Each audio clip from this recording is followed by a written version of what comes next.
दोस्तों, भारतीय जनता पार्टी एक एक करके बाजी पलटते जा रही है और इसलिए इंडिया अलायंस में खलबली मची हुई है। अब एक और चाल कौन सी चल दी है भारतीय जनता पार्टी ने?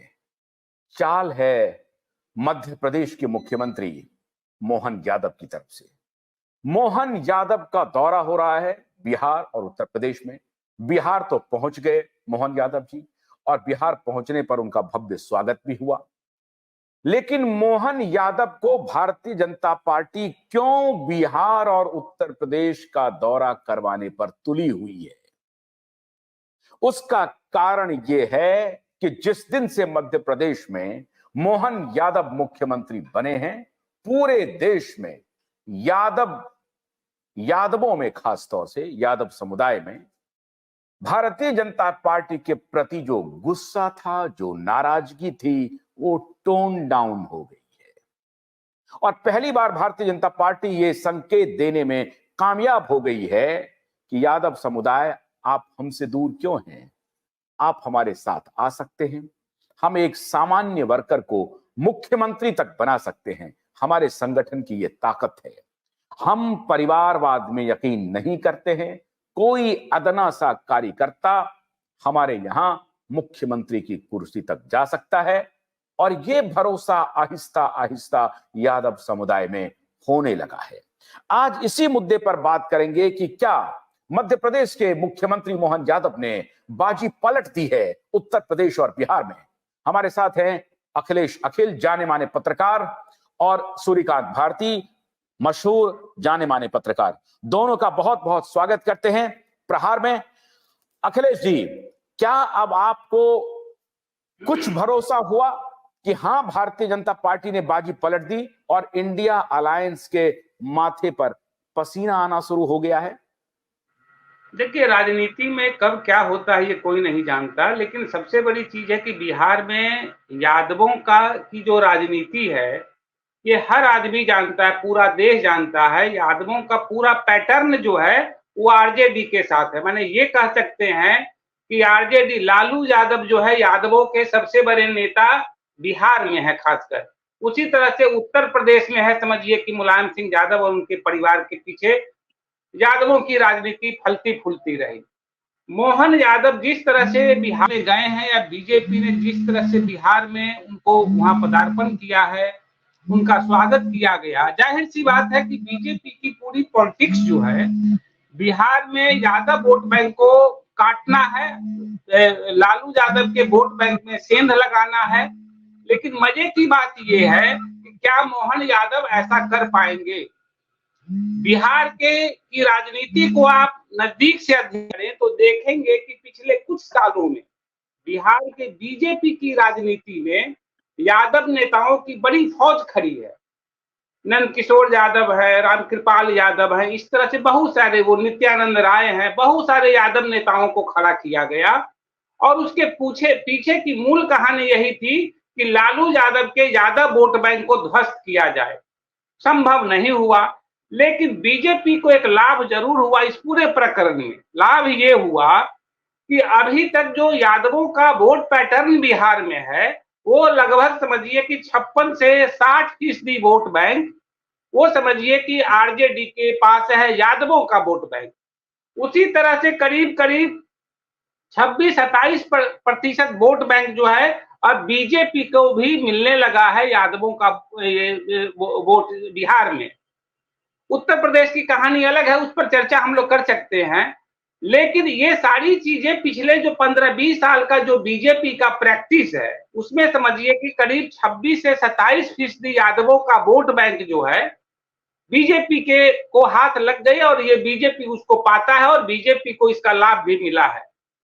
मेरा ये कहना है कि मोहन यादव अगर बिहार में जिस तरह से बीजेपी उनको उतार रही है, उससे साफ है कि बीजेपी को ये लग रहा है कि 5 से 7% वोट बैंक और हमको यादवों का मिलना चाहिए, जो संभव नहीं है।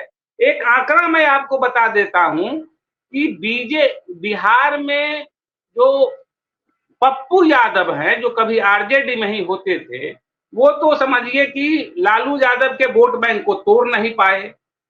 मुलायम सिंह यादव समाजवादी पार्टी ने कई बार प्रयास किया बिहार में यादवों के वोट बैंक को तोड़ने के लिए, वो नहीं तोड़ पाया आज तक। और सबसे बड़ी चीज है कि बिहार में जो लोकसभा की 40 सीटें हैं, 40 सीटों में से करीब 12 से 14 सीटें यादव बहुल सीटें हैं। ये सीटें हैं आपको मधेपुरा, बांका, गोपालगंज, हाजीपुर, पटना और सीमांचल के 3-4 इलाके वाले जो सीटें हैं। बीजेपी ये चाहती है कि सीमांचल के इलाके की जो सीटें हैं, वहां की यादव थोड़ा सा ट्रांसफर होते रहते हैं, उन सीटों पर मोहन यादव के आने का फायदा उठाया जाए। ये मैं नहीं जानता कि मोहन यादव के आने के बाद क्या फायदा बीजेपी उठा पाएगी, लेकिन बीजेपी की कोशिश यही है कि लालू यादव के वोट बैंक में 4 से 5% अगर सेंध लगा पाती है बीजेपी, तो इसका फायदा बीजेपी को बड़े स्तर पर हो सकता है।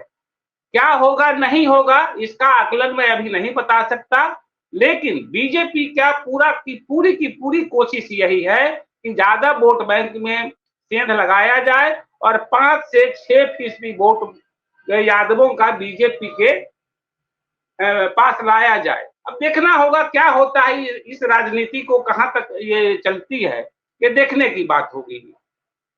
बहुत इंपॉर्टेंट बात आपने कही अखिलेश जी कि 27%, 26%, लेकिन प्रशांत किशोर कह रहे हैं कि 27 से 35% तक वोट जो है भारतीय जनता पार्टी को यादव समुदाय का मिला है। ये मैं 2019 का 2019 के चुनाव में, लोकसभा चुनाव में, अगर एमवाई समीकरण 2019 के चुनाव में मैं बात कर रहा हूं, लोकसभा चुनाव की बात कर रहा हूं, अगर उनका एमवाई समीकरण इतना ही मजबूत था तो एक भी मेंबर ऑफ पार्लियामेंट आरजेडी का जीत करके नहीं आया। एक बात। दूसरी बात, आपने जो तुलना की कि समाजवादी पार्टी ने भी प्रयास किया और जो एक दूसरी पार्टी थी उन्होंने भी प्रयास किया, मतलब पप्पू यादव की पार्टी, जन अधिकार पार्टी। पप्पू यादव और समाजवादी पार्टी लालू यादव की तुलना में एक बेहतर विकल्प नहीं है यादव समुदाय के बीच में।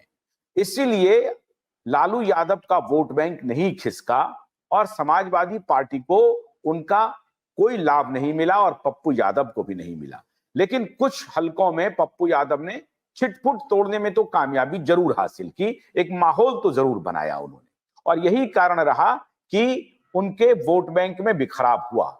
सबसे इंपॉर्टेंट बात यह है अखिल जी कि अगर समाजवादी पार्टी और पप्पू यादव की पार्टी दोनों अपना प्रेजेंस बनाना चाहती थी और इसी 10-15 वर्ष का आपने हवाला दिया, तो भारतीय जनता पार्टी को आपको मानना पड़ेगा ना कि वो एक न्यू इंट्रांट के रूप में मैदान में उतरती है और स्लो स्कोरिंग कर रही है, सिंगल्स ले रही है, डबल्स ले रही है, कभी कभी चौका मार देती है। जैसा कि आपने कहा कि नंदकिशोर यादव हो गए, अभी जो नित्यानंद राय हो गए, रामकृपाल यादव हो गए, ये उनके यादव चेहरे हैं। लेकिन ये तो कबूल करेंगे ना कि समाजवादी पार्टी और पप्पू यादव की पार्टी से बहुत बेहतर परफॉर्मेंस कर रही है भारतीय जनता पार्टी, और लालू यादव की आरजेडी से अगर वोट बिखर रहा है तो वो कांग्रेस में नहीं जा रहा है या जेडीयू में नहीं जा रहा है, वो बीजेपी में आ रहा है। इसका मतलब है कि बीजेपी अपने विकेट को वहां मजबूत बना चुकी है।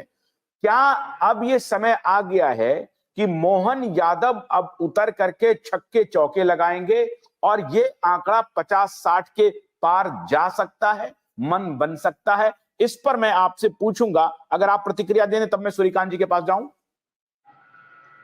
हाँ, मैं इस पर बोल सकता हूं। देखिए, मोहन यादव कोई बड़े नेता देश के नहीं है। मोहन यादव को केवल बीजेपी इसलिए वहां पर प्रेजेंट कर रही है, उसके पीछे कारण है कि बीजेपी बिहार के लोगों को या बिहारी समाज को यह दिखाने की कोशिश कर रही है कि देखो ये कोई बड़ा चेहरा नहीं है, यादव का छोटा चेहरा है, किसी परिवारवाद से नहीं आता है, और बीजेपी के भीतर ये तमाम चीजें इस तरह की होती है, छोटे लोगों को भी बड़ा पद दे दिया जाता है। और ये जो है ना, लेकिन मैं बता रहा हूं कि बीजेपी जैसा परिवारवादी पार्टी आज तक इस देश में नहीं है। सबसे ज्यादा परिवारवाद की पार्टी अगर कोई है इस देश में तो बीजेपी है। अब मोहन यादव को लेकर बिहार का यादव समाज क्या सोचता है ये तो मैं नहीं जानता, लेकिन राजनीतिक विश्लेषण तो यही मैंने कहा किया जा सकता है कि मोहन यादव बिहार के कि लालू यादव के पॉलिटिक्स में कोई सेंध लगा पाने की स्थिति में नहीं है। मजे की बात यह है कि कल जब वो पटना में गए और श्री कृष्ण मेमोरियल में उनका जब स्वागत किया गया, भव्य स्वागत किया गया यादवों की तरफ से, उन्होंने दो आदमी का नाम एकदम नहीं लिया। एक थे लालू यादव और उनके परिवार का नाम, और दूसरा मुलायम सिंह और उनके परिवार का नाम। दोनों परिवार का नाम उन्होंने बिल्कुल ही नाम ही नहीं लिया कि उन पर अटैक करना है, जैसा कि बीजेपी की रणनीति थी। तो ये वो मोहन यादव जानते हैं कि हमारे अटैक करने के पीछे क्या फिर उसकी अगली राजनीति क्या हो जाएगी। मैं आपको एक बात बता रहा हूं कि बीजेपी के एक बड़े नेता है हुकुमदेव नारायण यादव, आप भी जानते हैं, बड़े चेहरा हैं। यादव का आज की तारीख में उतना बड़ा जानकार नेता देश में बहुत ही कम होगा। जानकार नेता की मैं बात बता रहा हूं। क्या किया उन्होंने? अपनी सीट जीतने के अलावा आज तक बीजेपी को क्या करा पाए? मैं ये कह रहा हूं कि मोहन यादव ठीक है, उनका भाग्य बढ़िया है, कर्म अच्छा है कि नहीं है मैं नहीं जानता। उनके भाग्य अच्छा थे कि समझिए कि मध्य प्रदेश में उन्होंने चुनाव जीता और उनको समझिए कि एक मुख्यमंत्री की कुर्सी मिल गई। आगे क्या होगा मैं नहीं जानता। और वह भोलानाथ का ब्रश कटर एक बैटरी चालित मशीन है जिसका चार्जिंग समय 3.5 घंटे है। यह 6 से 8 घंटे के प्रभावशाली संचालन समय का दावा करता है, जिससे यह एक बार चार्ज करने पर 16,000 वर्ग फुट गेहूं या चावल के खेतों को कुशलतापूर्वक काट सकता है, जबकि इसका पेट्रोल समकक्ष व्यक्ति उसी कार्य के लिए 1,000 रुपए मूल्य का पेट्रोल खर्च करता है।